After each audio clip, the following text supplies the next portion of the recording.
The auction yard was loud with the familiar clatter of boots, the cry of livestock, and the relentless bark of the auctioneer, his voice rising above the chaos like a drumbeat. Dust hung in the air, catching in the early sunlight that filtered through the rafters, turning everything a hazy gold. Horses stood in their pens, some noble and proud, others skittish and resigned. Buyers walked through, eyes calculating, fingers flicking over manes and flanks like merchants inspecting fabric. In the last row of pens, near the far fence where weeds crept between the slats, stood a colt barely a year old.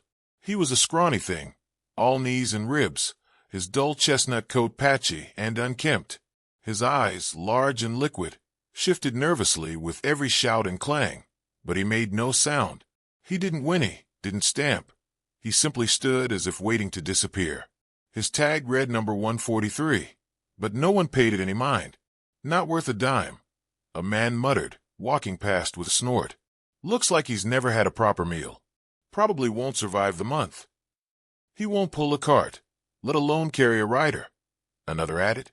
Waste of hay. And so they moved on. Past him. Around him. Through him. He might as well have been part of the fence. At the other end of the yard, a woman stepped down from a dusty pickup.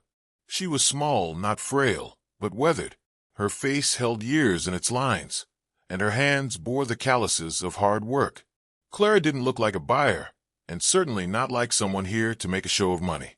She wore old boots and a denim jacket stained at the elbows, but her eyes, sharp gray and deeply observant, moved with purpose. She hadn't planned to come to the auction that morning. She rarely did anymore. The ranch wasn't what it used to be, and after losing her husband 2 winters ago, she'd stopped pretending it could ever be the same. But she'd had a dream the night before. A strange one. There was a colt, weak, trembling, standing alone in a storm. He looked straight at her, as if waiting. She woke before dawn, heart pounding, the image stubborn in her mind. And so here she was. Clara moved slowly past the pens, her steps soft. She paused occasionally, watching a horse's posture, the shape of its ears, how it responded to a gentle click of her tongue. But none held her. Not until she reached the far end of the yard. The colt was barely visible behind the others, larger, cleaner animals who jostled for space. But something pulled her gaze. Maybe it was the stillness, or the way his eyes didn't meet hers, but seemed to plead anyway. She stepped closer. He didn't flinch, just watched her with a haunted stillness. She noticed then the scars under his belly, thin and raw, poorly healed. Someone had tried to break him too early, too roughly. There was fear behind his eyes, but no fight, just resignation. "What's your story?" she murmured. One of the auction workers passed behind her and chuckled. "That one. Useless. Some backyard breeder dumped him. Can't even get him to eat properly. Been here 3 days and barely touched his hay." Clara didn't answer. She reached out slowly, palm up, and waited. The colt's nostrils flared, but he didn't move. Not forward, not back. Only his ears shifted toward her. "You see something in that sack of bones?" the worker asked with a grin.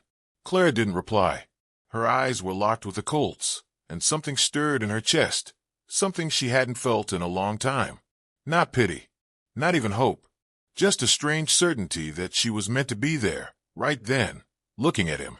The auction continued. Voices rose and fell. Horses came and went. Deals were made, papers signed, money exchanged. When number 143 was let out, there was an awkward pause. He moved with a limp, thin legs trembling under his small frame. The auctioneer cleared his throat, then tried to muster enthusiasm. "Lot 143. Young colt. Not broke. Needs a little TLC. But could be a project horse for the right home." No hands went up. The colt stood in the ring, head low, chest heaving with nervous breath. The air turned uncomfortable. A few people chuckled. One man raised his phone to take a picture, likely for a joke later. "Do I hear 20? 10? 5? Silence. Come on now, folks. Can't let the day start on a no sale." More silence. Clara stepped forward. "I'll take him." Heads turned. The auctioneer blinked. "You will?" "Yeah." "You sure?" I know what he is."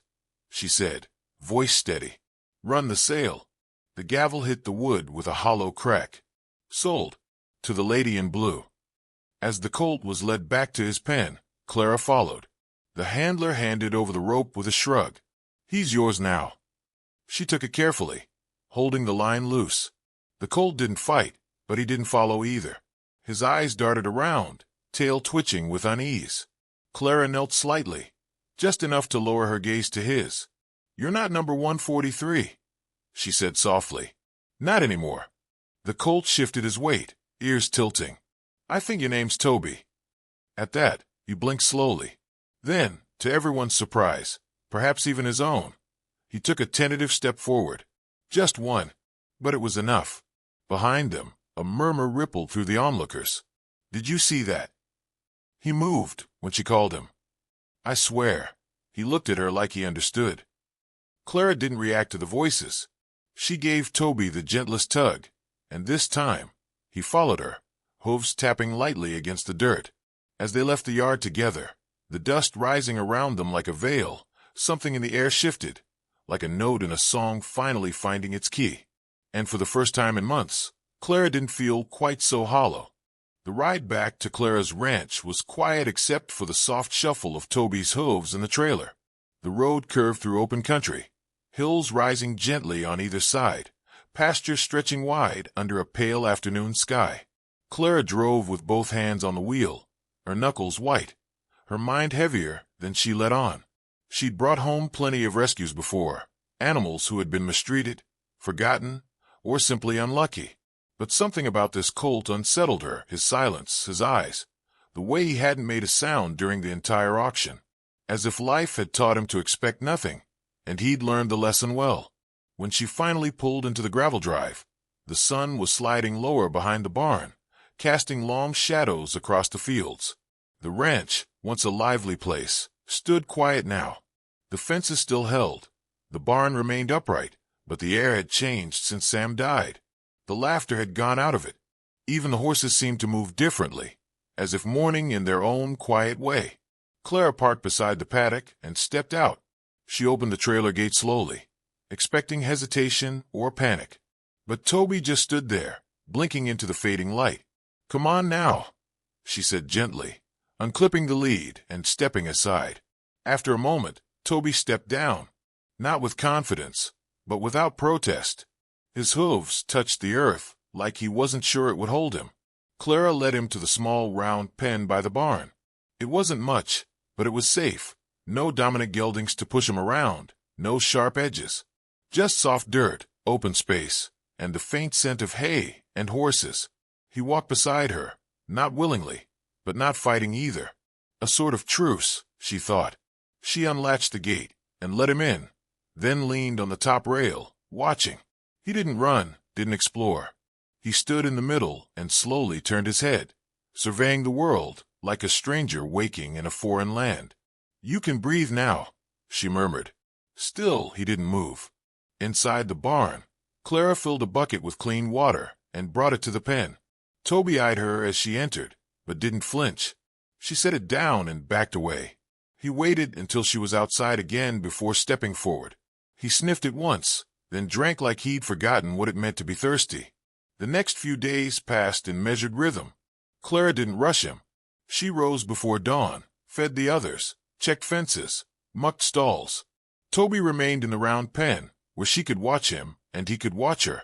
She spoke to him often, not in long speeches, just fragments. You're safe here. You'll learn. You don't have to be afraid anymore. Sometimes she brought him slices of apple. At first, he ignored them. Then he sniffed. Eventually, he took one from the dirt and chewed slowly, as if testing it against memory. The day he took one from her palm, her breath caught in her chest. But even as Toby began to eat, to drink more regularly, to stand with a little less tension, Clara could see the wall inside him. It was high, thick, and built from whatever pain had shaped him. He didn't fight, didn't lash out, but neither did he trust. That trust was what Clara needed. Without it, they couldn't move forward. And forward meant more than just survival. One evening, after a long day of fencing repairs, Clara brought a folding chair to the pen and sat beside it. The wind was soft, carrying the scent of fresh-cut grass and distant rain. She leaned back and rested her arms across her chest. "You remind me of someone," she said aloud. Toby stood near the center, one hoof cocked lazily. He didn't look at her, but his ears twitched at her voice. "My husband, he was like you once. Quiet, guarded. When I met him, he didn't smile much. Thought the world owed him nothing, and he owed it even less." She laughed softly. "Took me 2 years just to get him to dance. But he did eventually. And once he let himself love, he loved fiercely." The Colt shifted slightly, his gaze flicking toward her then away. "He passed in that field yonder," she said, nodding toward the west pasture. "Heart gave out while he was fixing the trough. I think he died happy, though. He always said he wanted to go with his boots on, watching the sun go down." Her voice faltered, but she didn't let the silence linger too long. "I guess what I'm saying is, I know what it's like to be left with too much quiet." That night, Toby didn't pace before lying down. He folded his legs carefully beneath him, resting his head lightly against the ground. Clara watched from her window, the light dim behind her, tears she hadn't expected slipping down her cheeks. The next morning brought something different. As Clara approached the pen, Toby lifted his head and walked to the gate before she even called. "Well, look at you," she whispered. She opened the latch and stepped inside slowly. Toby didn't back away. He stood tall, alert, waiting. She held out the halter. "Let's try this." The moment stretched. He sniffed the leather, nostrils flaring. For a heartbeat, she thought he would bolt. But then slowly, tentatively, he dipped his head. She slid the halter over and clipped it under his chin. There was no triumph in the air, no grand music, but Clara smiled, a deep, quiet smile that came from somewhere deep in her bones. "You're ready," she said. "Tomorrow we'll try the lead." Toby blinked, his ears tilting toward her. As she stepped back, a soft rumble of thunder echoed across the hills. Rain was coming. She looked up at the clouds gathering above the barn, then back to the Colt, who now stood with his head a little higher. "Storm's nothing to be afraid of," she said. "We've both weathered worse." And for the first time, Toby took a step toward her, unprompted, unafraid. Just one, but it was enough. Clara stood at the edge of the round pen, the halter in one hand and quiet hope in the other.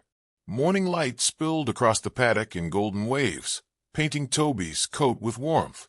He stood calmly now, no longer the fragile, skittish Colt she had brought home weeks ago. There was still wariness in him, a flicker of fear in his eyes when the wind shifted or her boots crunched too loud on gravel. But there was progress too, tangible, undeniable progress. The lead line trailed loosely in Clara's hand as she coaxed him forward. Toby stepped beside her with a hesitant grace, ears forward, muscles taut like a bowstring drawn but not released.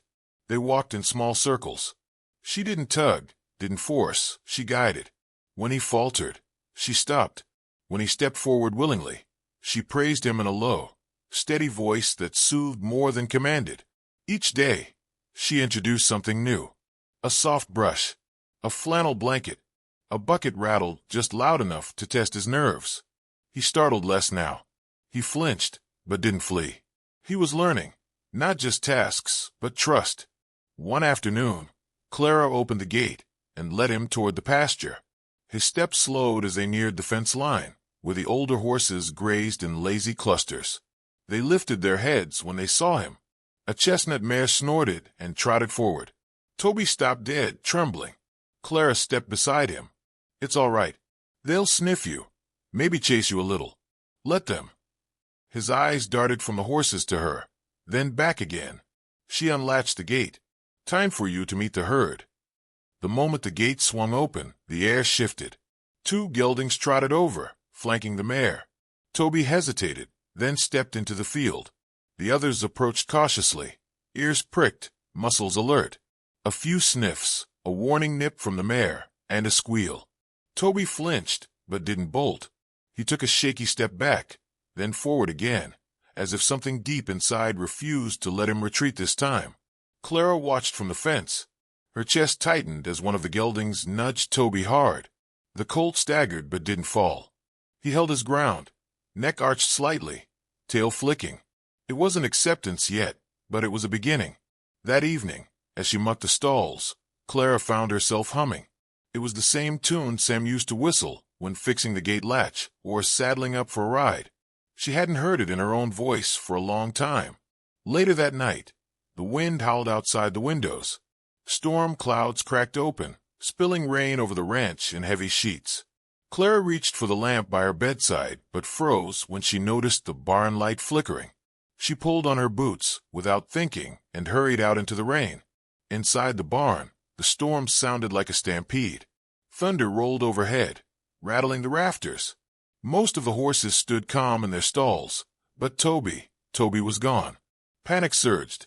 Clara spun toward the pasture gate, heart hammering. She grabbed a lantern and ran toward the open field, rain soaking through her jacket, mud grabbing at her boots. Lightning lit up the land in brief, blinding flashes. She called his name once, then again, louder. Toby! Her voice vanished into the wind. She stopped near the old oak tree at the fence line, lungs burning. The lantern shook in her hand.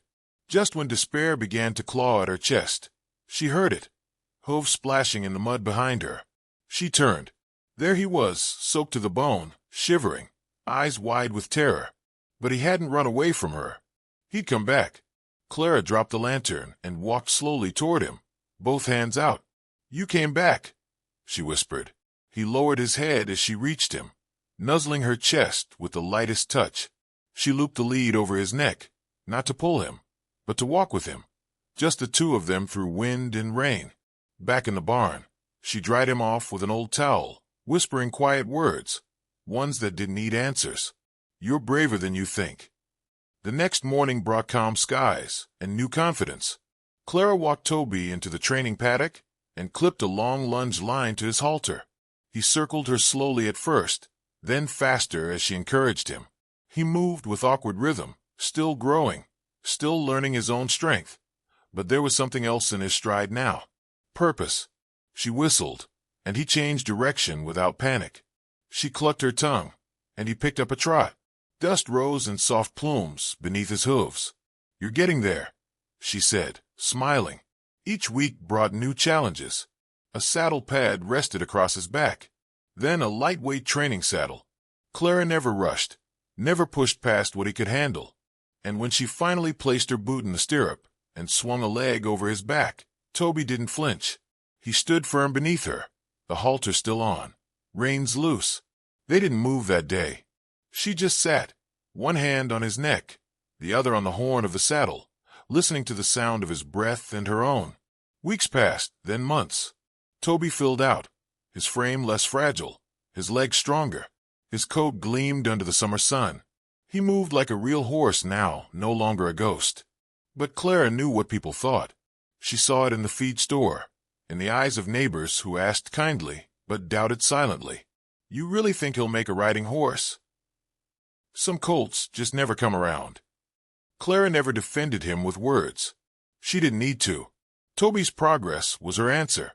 And then, one crisp autumn morning, a letter arrived, handwritten, with an embossed seal in the corner. The letterhead read, "State Youth Riding Exhibition, Special Invitation Class." Her fingers trembled as she read. An old friend had nominated her program, Second Chance Hooves, for a demonstration class at the annual horse exhibition. They wanted a story horse, one rescued from hardship, to represent resilience. She looked out the window. Toby stood by the fence, tail flicking gently in the breeze. When he saw her, he whinnied just once. She smiled, heart full. The journey wasn't over, but something told her they were ready for the next chapter. The morning of the exhibition arrived with a silver mist curled over the hills, cloaking the horizon in quiet anticipation. Clara stood beside the trailer, double-checking the harness, the papers, the emergency kit, anything to occupy her hands. Her breath plumed in the cold air, but her thoughts were on Toby. He stood inside the trailer, calm but alert, his ears swiveling at each distant noise from the fairgrounds. Clara reached up to stroke his neck. "You've got this," she murmured. "We've got this." She hadn't told many people they were going. It wasn't fear of failure. It was the intimacy of what Toby represented. He wasn't just a rescued horse. He was a stitched-up part of her past, of her grief, of her stubborn hope. Showing him to the world meant showing a part of herself she wasn't sure she was ready to explain. As she led Toby down the ramp, the scent of hay, leather, and excitement wrapped around them. Tents stretched across the field like small villages. Horses of every breed and shade flicked their tails in well-groomed pens. Riders in polished boots and embroidered jackets passed by with practiced poise. Toby's eyes darted everywhere, his steps uncertain. Clara walked slowly, letting him stop and look. Children pointed. A few trainers raised eyebrows as they noticed Toby's build, still a little narrow, with a slightly uneven gait. He didn't move like the others. Not yet. They reached their assigned stall, tucked near the far end of the exhibition row. Clara set him up with fresh water and hay, brushing him down slowly. Her fingers moved with muscle memory, but her thoughts churned. This wasn't a competition, just a demonstration, yet the weight of it settled on her shoulders. People would be watching, judging, not just Toby, but the story he carried. By noon, the sun had burned away the mist, and the arena glowed under a crisp blue sky. A crowd gathered, chattering, sipping cider, leaning over wooden rails. The announcer's voice crackled over the speakers, calling participants to the ring. Clara tightened Toby's cinch and adjusted his halter. Her palms were sweating.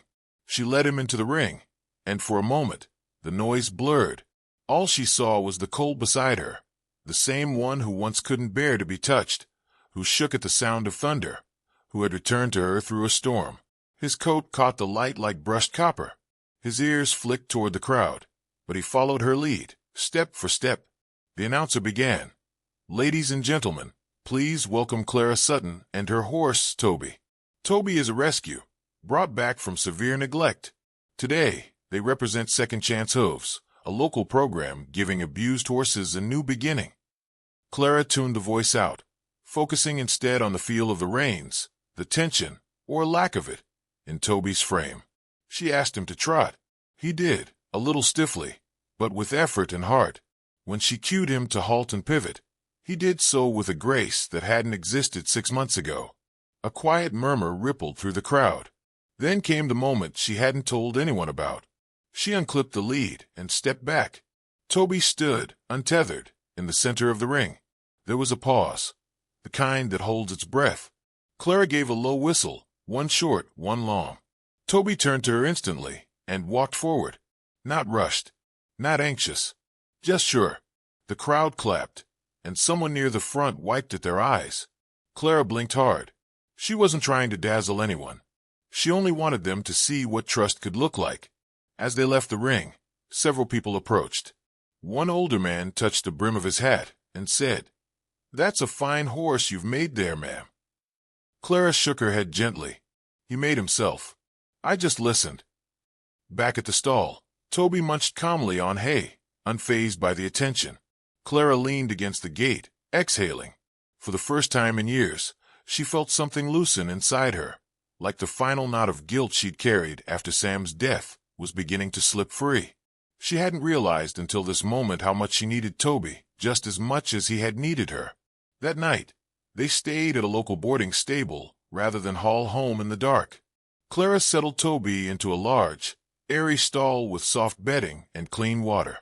She sat just outside on an old bench, sipping coffee from a paper cup. The stars above looked close enough to touch. She thought of Sam, how he believed in horses more than people, how he used to say that animals didn't pretend, they just were. Clara had never understood the full depth of that until Toby. A soft nicker brought her out of her thoughts. Toby stood at the stall door, watching her. His gaze no longer held fear or confusion. It held recognition. Bond.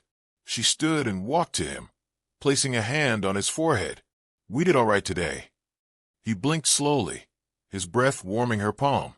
She left the barn with the sense that something had shifted, not in Toby, but in her. For so long, she had built walls around her grief, structured her life in silence and routine. Toby had nudged a hole in those walls, slowly, persistently, until the light came through. The following morning, as she loaded him back into the trailer, Clara caught sight of a woman approaching, a rider she recognized from the event. Young, confident, with sun-worn hands and bright eyes. "Excuse me," the woman said. "I watched your presentation yesterday. I help run a youth equine therapy center upstate. We're expanding, and we're looking for horses like Toby. Not just trained, but experienced in healing. Would you be interested in working with us?" Clara was quiet for a moment. The offer was unexpected, but not unwelcome. Her gaze drifted to Toby, who stood inside the trailer, relaxed, waiting. "I might be," she said, her voice steady. "Let's talk." They exchanged contact information, and as Clara drove down the gravel road leading away from the fairgrounds, something settled inside her. Not an ending, but an opening. Toby shifted in the trailer, his hoof clinking gently against the floor. Clara smiled, eyes fixed on the winding road ahead. They were going home, but they were no longer returning to what was. They were riding toward what could be.